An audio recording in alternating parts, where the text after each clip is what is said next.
Hey everyone, welcome to an extra short, maybe, episode of Game Gabs. Going to try a slightly shorter conversation because why not? And it's late.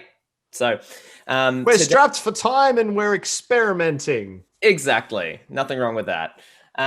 So let us know if what sort of length you like as well. Like if you'd rather them be a bit shorter or be a bit longer. Come on, Jack, get your mind out of the gutter. I'm gonna Just tell roll us whether you for. prefer it I'm gonna girthy or roll for thin. how old I am. I rolled a 17. Cool. I hope we get demonetized for the use of the word girthy in the first 30 seconds. Yeah. Awesome. So today we're just going to be discussing RPG protagonists, which is, some of our favorites, some of our least favorites, and in particular, maybe the sort of difference between like the blank slate protagonist and the more written ones like Geralt and Shepard versus Link and the Warden from Dragon Age. I'd like to personally apologize because I'm gonna be much. This is What? the most sugar I've had in years. Oh, on my screen, you just pointed at Cal. No, I'm pointing at my name. Right there. Yeah, you're pointing at the wrong side. No, for me, it's but you're recording. So oh yeah, yeah, that's true. Because I'm recording, it'll look different. It's right there. Yeah. All right, so let's roll to see who starts this conversation. I won't keep myself very on brand for RPGs to be rolling. Hey, I hope it's not me, but I rolled well. 15. 17. 12. Me. Cool. That's probably appropriate. What did you roll, Cal? 12. 12. Oh, I thought you said well. I was like, well. 12. It's just 12 without the T. This is true. Cool. So, I mean, I think I'd actually probably be most interested to sort of start this off just on the track of the difference, discussing that idea of the written versus blank slate protagonist, because I actually think it's a really interesting one. For me, because you're actually playing Hyrule Warriors, but you were playing Dragon Age. I'll be done with Hyrule Warriors this week, don't worry. You're playing Dragon Age at the moment. Yes. And that's like my favorite RPG of all time. We've talked about it a few times. And I think it's an interesting comparison point to my other favorite RPG of all time, Mass Effect. Can you tell I'm a BioWare fan, or was? Let's hope they... Let's not get onto that. Let's not get onto that discussion. Let's see what happens. Anyway, I don't want to set the world. Let's not get demonetized. On fire. Cool. So yeah, like I think that's a really interesting one because to me, like as much as I loved the whole Dragon Age series, so far, Inquisition I liked less. I'm a believer of Dragon Age 2. To those of you who are unusual and unusual, to those of you who are unusual, to those of you who are unused to my unusual opinions and stuff, I like Dragon Age 2. I am more iffy on Inquisition. Loved it the first time around. I think I've been referred to the same Kotaku article about 20 times that if you want to start with Dragon Age, start with Dragon Age Inquisition. Really? Don't know why it keeps giving me that. I get it. I get it. It's a more solid game than Dragon Age 2 all in all. It's also a more modern game. Like it's got the whole open world. I wish I was Assassin's Creed, but I'm slightly more RPG thing going on. Like Assassin's Creed now? Yeah, it's that same sort of genre, but a little bit less map markery and a little bit more RPG. But honestly, the story's so much weaker. It's just... I will say, I feel like I don't want to ramp on about this for too long because this isn't really what we're talking about. But I feel like my favorite thing about Dragon Age is literally the RPG element. Yeah, that you're playing a role in a world. Because every other RPG that I've played, you're more or less in someone's shoes, or it feels less involved that you are within a certain place in an existing world. I'm not super into Dragon Age yet. I'm enjoying it now. I am enjoying the game. That's good. I'm not loving it. I'm liking it enough. But my favorite element easily is that you have a place where you can start and you go from there. And where you start from always matters. Like you can always bring it into conversation, and it impacts how people talk to you and how you talk to them. And you can play a certain kind of character, and it's like, I like it.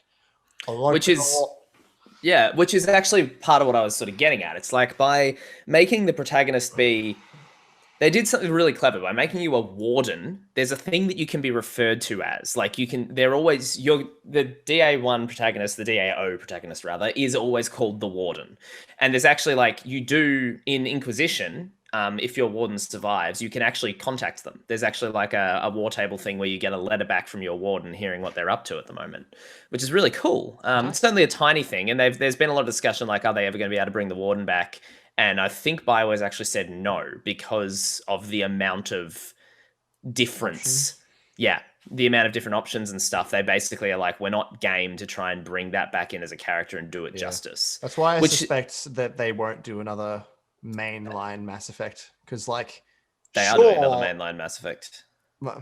You know what I mean? Like, sorry, I mean like specifically Shepard Mass Effect. Oh, they will never do another Shepard Mass Effect. Because whilst it's possible, it's only possible for some players. Yeah. And I mean, I think that's why they attempted Andromeda as well, because it was like, we don't need to worry about the endings. We don't need to address that at all. We can just sort of have a restart almost. But that still references stuff from the game. It was actually a smart idea. It's just they didn't execute it well. It just didn't work in the end, yeah. But they could do like, they could probably incorporate like maybe crew members and stuff like that if they chose a certain approach to keep the answer of Shepard out of it. But it's tricky.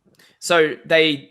Dragon Age Inquisition and 2 did that. In Inquisition, you're like the head of an organization thing. I don't want to spoil too much for you, but this is kind of like the boilerplate information. You're the head of like an organization or a part of an organization, and you're directing what they do, and you have 3 advisors, and you basically, there's these war table things where like you decide how a mission is handled without you having to go and do it. And you choose whether to handle it with like stealth, might, or diplomacy. And the subtle option, your spy master is Liliana. Your spy master is Liliana. Nice. Yeah. I always think of her as a bard first, though. Yeah. Well, no, but in Dragon Age, bards are spies. I know, it's just weird. Like my D&D mind is like, what? Yeah. Like, sorry, my D&D 5e mind. Why is she a bard the rogue? It makes no sense. Yeah. But yeah, so I think like the reason I brought that up was like, to me, as much as I loved DA2, one of the things that I didn't like about it, but at the same time as the strength of it, is that they took the Mass Effect approach. They made you Hawk. You are Hawk. And no matter how you play Hawk, Hawk is never a villain. He's always a hero. And he can be kind of like, you instead sort of, he or she can choose what kind of like attitude they have. Like, are they kind? Are they ruthless? Are they? So it's like the Paragon Renegade thing all over again. There's stuff about it that I liked. What's that? Is there no like real karma system though? There is. It's the same as Dragon Age Origins. You have it specifically with your companions. Yeah. That's actually one of the things that the second game did better. That you have friendship and rivalry, and rather than being disapproval, if you get someone to full rivalry, they actually get bonuses for full rivalry, and it changes your interaction with them. But the idea is it's like a dislike but respect. Like you disagree, but you respect each other. You can actually rivalmance characters. So have them at full rivalry. It's actually 2 of the best romances in the game are rivalmances. But yeah, so that sounds like a new class. It does. It does. But yeah, so I think like to me, the Dragon Age series is such an interesting like study in this whole blank slate versus not blank slate protagonist thing, which also plays into the voice actor thing, which you were talking about the other day, Cal, with Zelda. We sort of brought this up in the previous episode, with the voice acting in Breath of the Wild versus the others. Yeah, I thought it missed the mark a bit. It's a little bit better in the new one. Link is still a mute, aside from his those noises. At least he does that in conversation as well.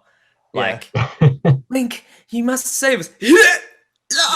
There are so many like cartoon parodies of conversations in Zelda where Link just replies with all those noises. I'm glad to hear that. I wonder how many skits there would be of that, like asking like simple favors, like, "Hey, can you get something from the fridge?"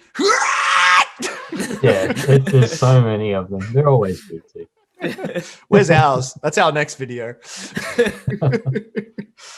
Yeah, but that didn't really change Link as a protagonist. They left him at not Okay. So They I actually mean, made a character point of him being mute in that game too. Like that was the first time they really explained it. Was that I think the way that they did it was the weight of being the chosen hero to wield the Master Sword made him very quiet. Like he's not literally a mute. They talk about the fact that he has conversations, and obviously when you talk to NPCs, you have answers that you can say. He's just never voice acted to speak, but they give him like a story reason for why he doesn't talk. It's kind I of didn't even pick up on that when I played okay. it. I forget where I read it, but the whole idea is that the burden on his shoulders is so heavy that he hides that by just never speaking, which is like, I think it's good enough. It's Yeah. nothing special, but it So- works. You I think- do get to choose answers to certain questions in all the other ones. It's usually just yes or no. Yeah, But, yeah. yeah. that is one of my, I hate that in like Pokemon and JRPGs where it's like you get the option to like give an answer and the answers are yes or no, and if you say no, they're like, what, you don't want this Pokemon? Yeah. Really, what do you want? We did that Yes. the first time we did our Emerald Soul Link. Yeah, We did that. It was like, Yeah. no. it's actually Yeah. I actually hate it so much. I it's think pretty funny. It's The one I'm thinking of in Zelda is when the owl talks to you. And it's like, did you want to hear what I said all over Oh again? my god. And the default is yes. You have to Oh, move And it it's to like no. 20 dialogue boxes. that reminds me of the PC and the old Pokemon games where it was like if you're doing the manage Pokemon thing, it's like, are you sure you want to leave? Yes, but then one of the Robitussin. but then one of the other ways you can like use the PC, it's like I can't remember how they phrase it, but they phrase it the other way around. So to actually quit, it's do you want to keep using the PC? So it's like one Keep way talking. it's like are you ready to stop? Yes. The other way it's like, do you want to keep using it? No. And they have the same outcome, but it's like depending which way you're using the PC, you have to remember to click either yes or no, and I always do it wrong. But yeah, this actually, when Jack gets back, I'll ask him too. But this was actually partly for you, because I know you like Link as a character, right? I guess you could say I do. I mean, I don't think he's an extremely compelling character, but he's a cool dude and he's really good at stuff. Well, but this is what I mean. Like he's a looks popular cool. character. I think talking about? it's Link. Link as Yeah. a character. So I mean, he has a cool design, a very recognizable design, particularly his outfit and his hat. I'd argue with cool, but recognizable. Yeah, absolutely. I mean, Uh, if you were a kid in the 90s, 80s, and you got to play as a dude with a sword and a shield and magical items, I think you'd think he's pretty cool. But I I mean, mostly meant the hat. can't say that there's a lot Fucking of sick hat.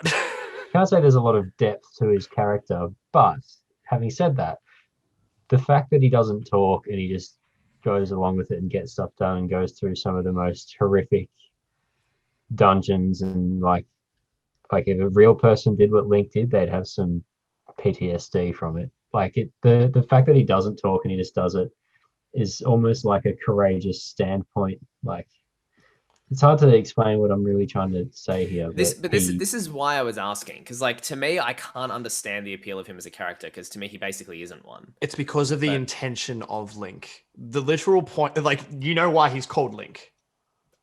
Because he's the link to the player. Exactly why he's called Link. Cool. The I- entire I want the nose. that's the entire idea of Link, is that he is the ultimate self-insert character. The point of him being blank is so that you can just project yourself onto the journey as much as you can.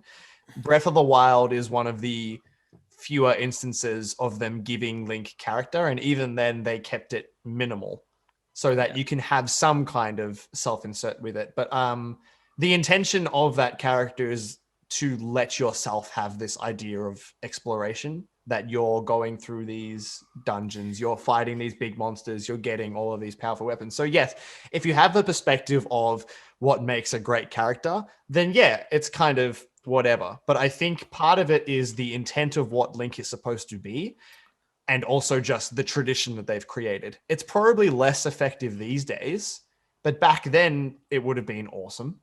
Yeah, And I they think, kind of created that trend that stuck. This is just who Yeah. Link is. He is an extension of you within the game. And they just give him more and more, like he's a chosen champion of the goddess of courage, and et cetera, et cetera, et cetera.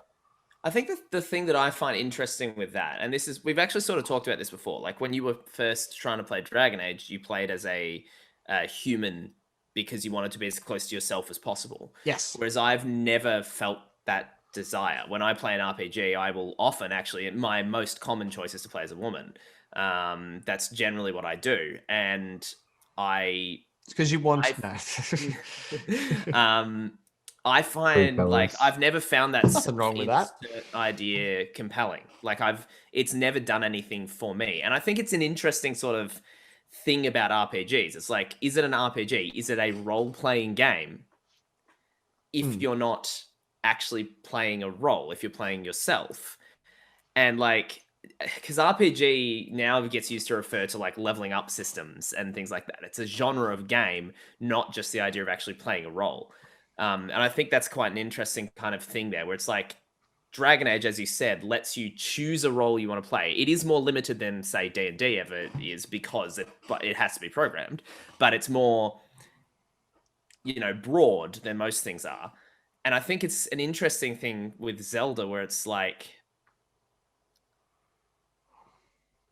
can you project other personalities onto him, or is it always just you for Link? I've never felt it to be me. It's just- yeah, this no. is- It's this meant is- to be projecting the adventures that you can do so that you can experience them within your own reigns. But it's not an RPG in the sense that you can choose to do things one way or the other. It's always a set line journey. Yeah. And I See, agree. think that's I agree with most of what you just said. The only thing that I don't agree with is I don't play human because I want to be me. I will play, and it's changed since, because I've gotten more into having options, but I would play humans because it creates the most sense of realism and understanding. If I play an elf, there's all these things like when you play a human, you know what you're going into. You know what humans are like. You know what their tendencies are prone to. That's what I love about Mass Effect, is so much about it. I mean, so much about Shepard is the strengths of human nature. Yeah, and it was a very deliberate choice there. That, like, if you watch some of the development diaries about that and that sort of thing, they were actually talking about the fact that they wanted to create this like vibrant alien world, and then they deliberately made humans new to it. So not like Star Wars, where they've been there for a long time. They deliberately made them the newest race to it, so that the players were actually going through the same journey as the characters in it, which is, I think, an interesting. It's almost an extension of what you're talking about with what Link is and that sort of thing, but in a very different way. And I get what you're saying. It certainly makes it easier to relate. Yes. I think my experience with fantasy, like, because I've been a fantasy fan, like I read Lord of the Rings when I was like 8 years old. So fantasy's been my entire life. So for me, the idea of stepping into the shoes of an elf is not weird. But I get that, like, if you don't have that grounding in fantasy, it might be. I'm actually, despite many of the things that I grew up with, like I used to write fantasy tales and I've played like a few fantasy games. I've discovered more recently I'm not actually a very heavy fantasy person. Like, I think I just roped that in with the idea that I liked certain films and video games. But like, other than Zelda, I think it's more specifically the Lord of the Rings-esque fantasy. Like, I'm into games like God of War, which is still fantasy, but it's mythologically based. So it's different kinds of fantasy. So the Dragon Age type, D&D type fantasy is not actually where I'm as rooted as I once thought. Yeah. So I find that human is the most grounded route for me to learn about a world. That's what I like about it, because when I'm playing I'm playing an elf now and I am enjoying it, but there is still this element of like, oh, I'm supposed to understand what these elves have experienced and what makes an elf. I'm like, what?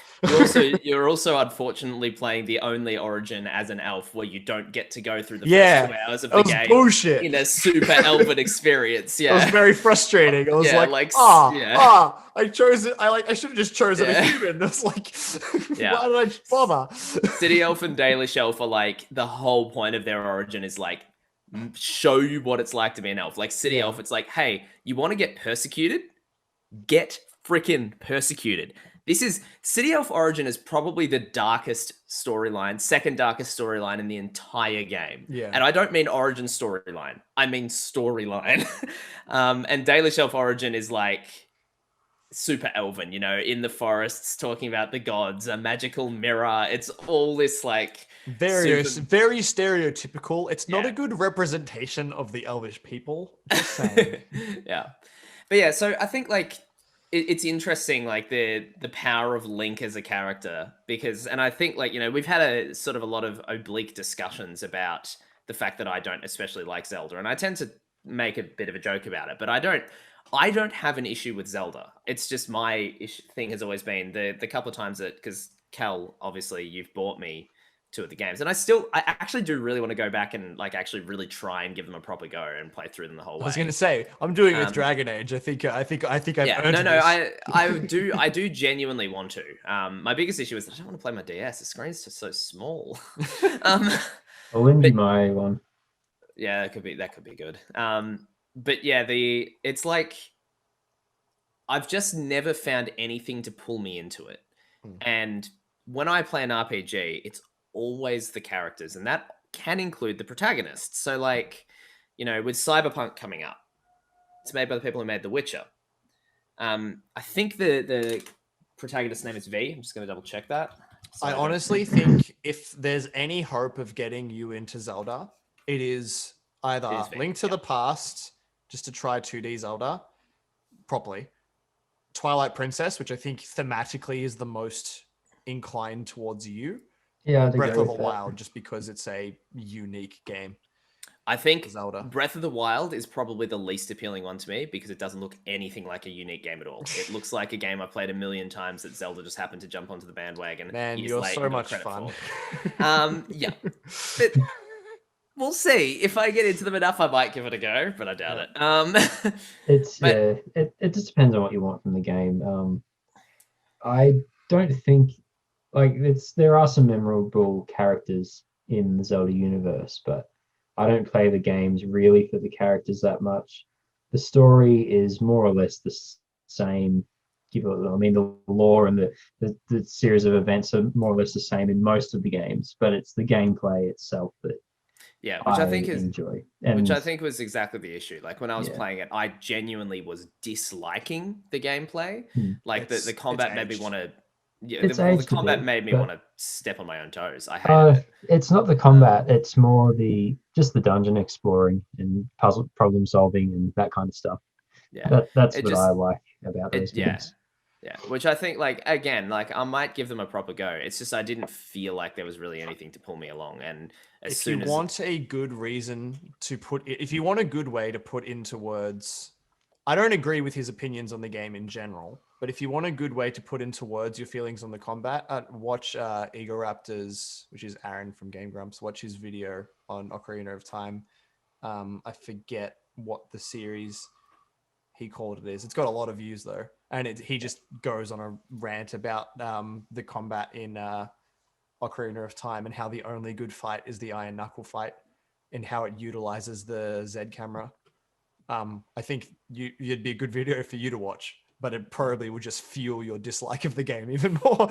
It'll just give you, but it'll give you some validation about your feelings. Didn't even go into the Twin Rover boss fight. That was one of the best, probably my favorite combat moment in the game. I don't remember it well enough, which is pretty funny because I played it like 8 months ago. But yeah, let's not make this just a conversation about Zelda, because we're still saving that for a time when I've actually played the game. Yeah, that's right. Let's talk about Mass Effect. Yes. But no, so like I think the thing that is in to sort of sum that up what I was saying, the thing that's interesting to me there with like whether or not you even consider Zelda an RPG, because that's iffy.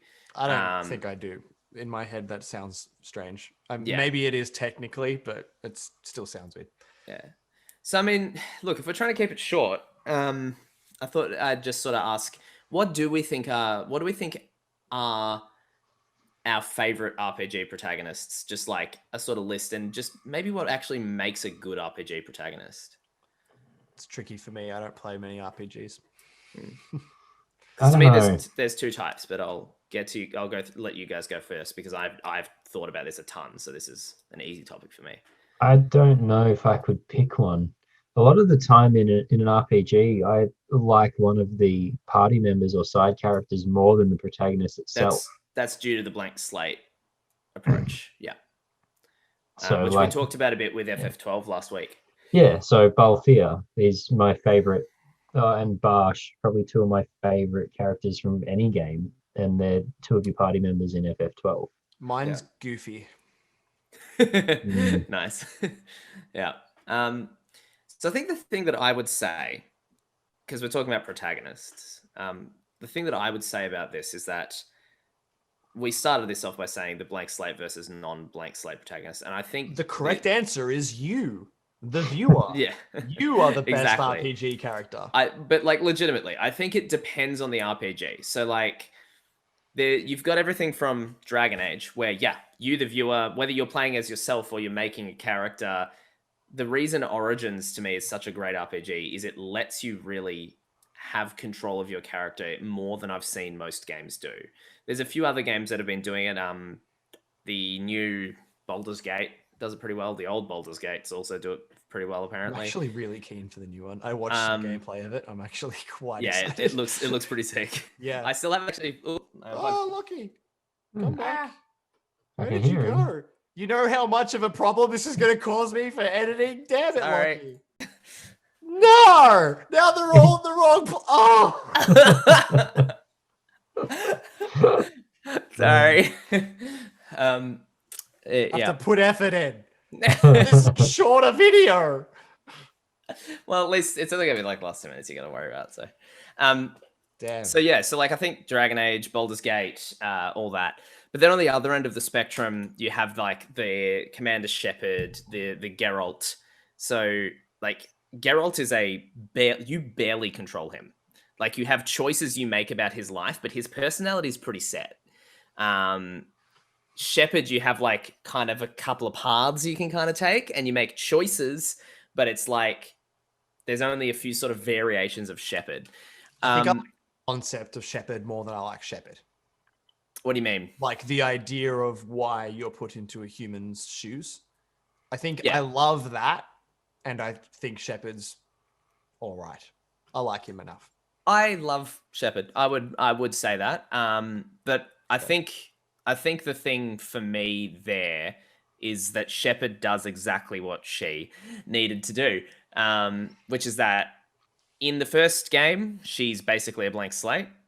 In the second game, she has a bit more personality. And in the third game, there's actually quite a lot of sort of Shepard there. There's much less player and much more Shepard. And to me, it feels those games feel more like a movie where you're helping tell the story and choosing the outcome of it in terms of that. Whereas like a game like Dragon Age is much more like you're playing through the story, you know? So yeah. We, recently as well, Cal, there was Aloy, which is in the vein of very much in the vein of Geralt. Yeah. Where it's Aloy's pretty cool too. Yeah. Yeah. I like what they did with the emotional choice thing, where it's like Aloy is Aloy. But you have a few moments in the game where you choose whether she like has a kind of angry reaction. She's a good person. It's a similar thing, but it's like they're purely emotional. And I've been finding recently, if you pick some of the more negative ones when they program them into games, they're often actually the most interesting. Do they have bearing on the game other than just to give you a cutscene? No. I mean, maybe not that I've noticed. Yeah. Okay.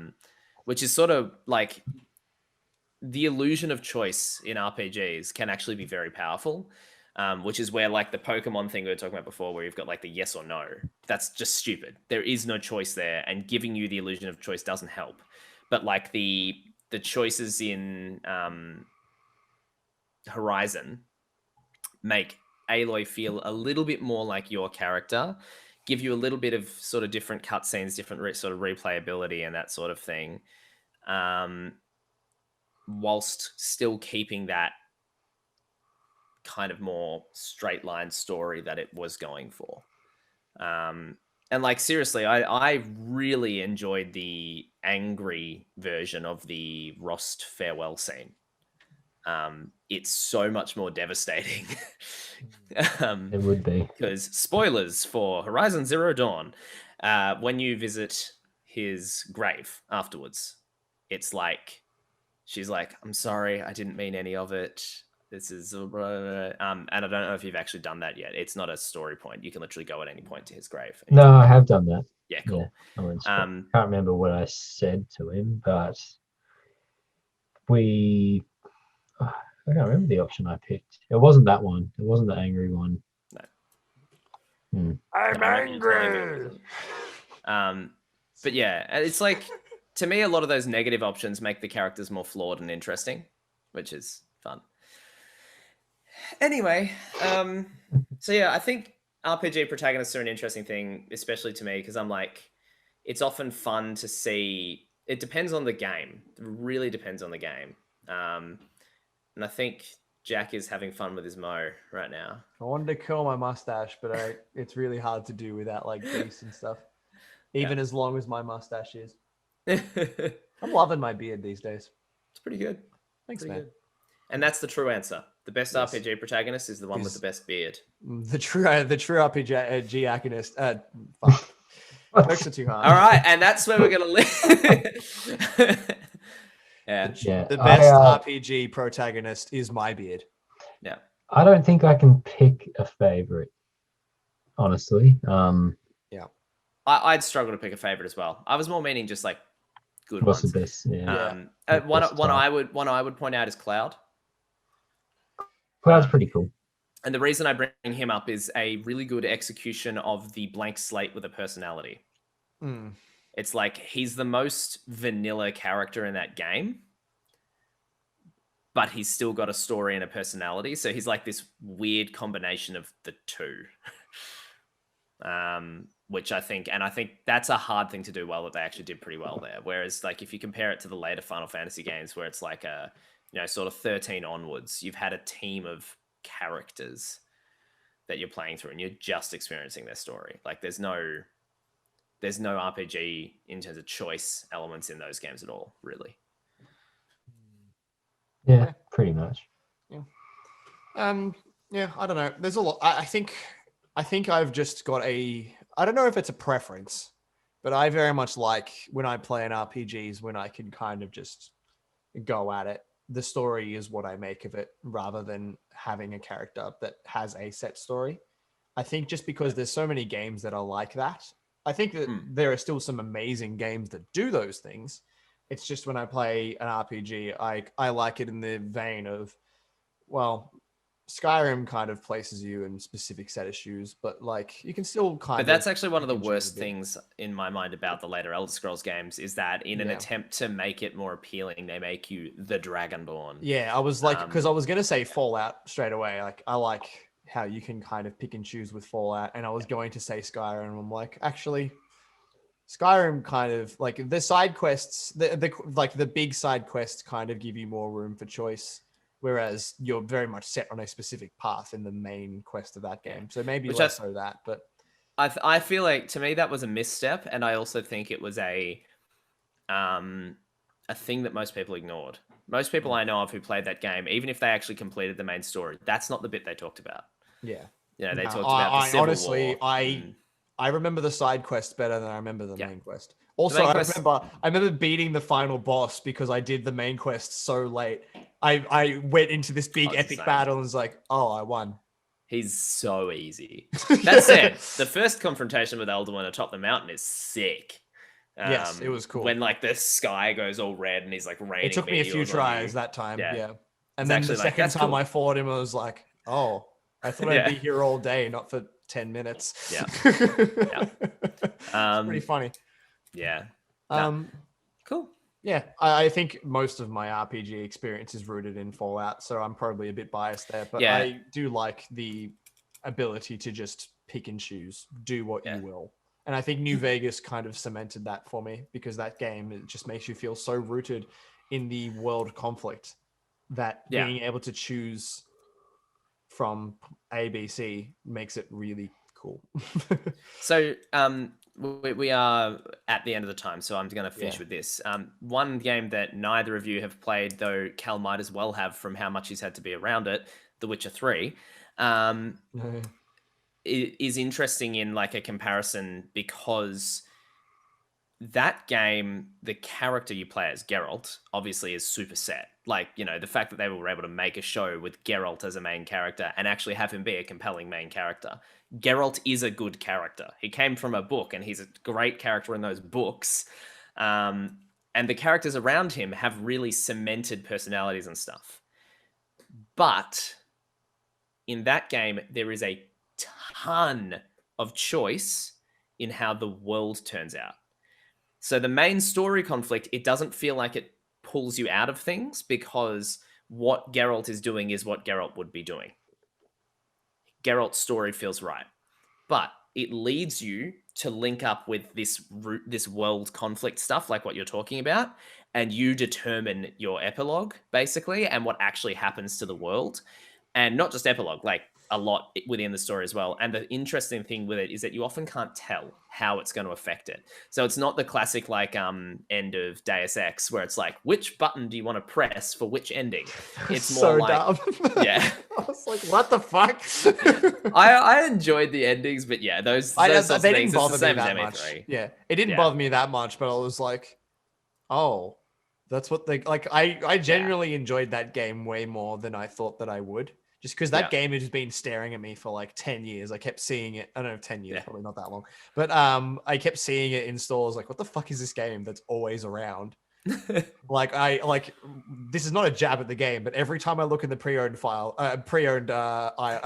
section, there's like 5 copies of it. I'm like, what the hell is this game? And then Cal bought it for me and was like, this game's sick. I'm like, I mean, it fucking better be. I've been hearing about it for that long. And then it was great. And then that ending came around. I was like, oh, all right. But I still love the game. And it wasn't a big thing like, oh, that just ruined the game for me. It was just like, oh, okay. Yeah. But yeah, like Cal, you had to sort of cop the brunt of this with the ending that Nat got. On The Witcher. With The Witcher, you often can't tell what ending you're getting, and it's little things that affect it. And things like, you can know that you're getting involved in someone's assassination, for example, but you can't know the on-flowing effect that that'll have. So like decisions that'll seem right at the time, at the end of the game, actually turn bad. Which is a really, really clever thing to do. There's a lot of no-win choices in that game, which is very The Witcher. And that's, I think, you know, as we're talking about a protagonist, really the best way to handle that other end of the spectrum. It's like, if you're going to have a written specific personality to protagonist, present that protagonist with choices, either way of which is within his character because the choice is not clear, and then sort of let the players live out the consequences of that.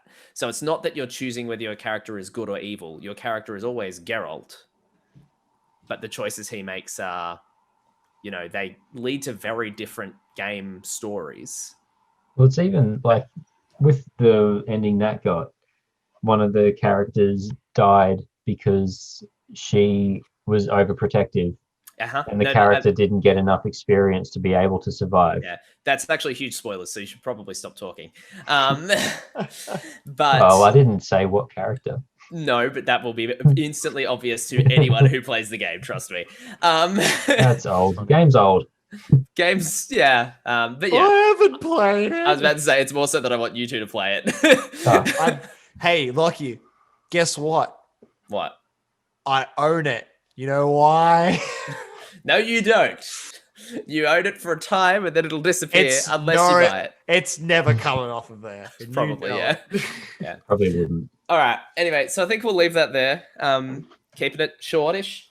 I'm gonna go Play play, The Witcher. some Play The Hyrule Witcher. Warriors. I should play it. I need to get it for PS4. Don't play it on the Switch. Yeah, I can. Do you I not can lend own you a my copy. PS4? I do What? own a I PS4. thought you said you don't own one. I thought you He said doesn't own it I on heard you say PS4. I really want to get a PS4. I was like, I want to get it on PS4. that makes more sense. I was so confused for a second. I was like, Yeah, I can lend you my copy if you want. Next time I see you. I'll get through Horizon first. Good point. I haven't played it for like probably a month now. The Witcher's maybe 3 times as long as Horizon 2. So, guys, it took until the end of the video for my webcam to go to shit. so let's finish there with that face of Jax. So yeah, thanks for joining us, everyone. Let us know sort of what your thoughts on RPG protagonists are, because I think this is a really interesting conversation for me in particular, because I love RPGs, and tell us why Zelda's not an RPG and Link's a bad character. Tell us why Lockie should never speak again. Yeah, because of the weight of the world being on my shoulders is why. Mm. But yeah, so let us know what you think. Let us know what you'd like to hear us talk about next, and let us know if you prefer the shorter videos or the longer, because Yes. we'd love to know. Please, because this is way easier Yeah. to film, not easier to edit, because honestly, this will be the hardest video I've had to edit yet. That's not true. The first video was so much harder. The thing Jack doesn't know is I did it on purpose. I know. I always assume every time anything goes wrong, I assume it's on purpose. Yeah. I'm trying to do a super cut of you saying awful things. So, yeah, oh my god, to the camera oh because of no, those, yeah. do a supercut of all the times I've voiced an opinion that'd get me roasted, and just post that. Oh my god. Yeah, and I'm gonna put it on Reddit and said, "Roast me, I dare you." Oh no. Yes. We share a Reddit account too, so you totally could. All right. Thanks, guys. We'll see you next time. All right. Goodbye. Yes.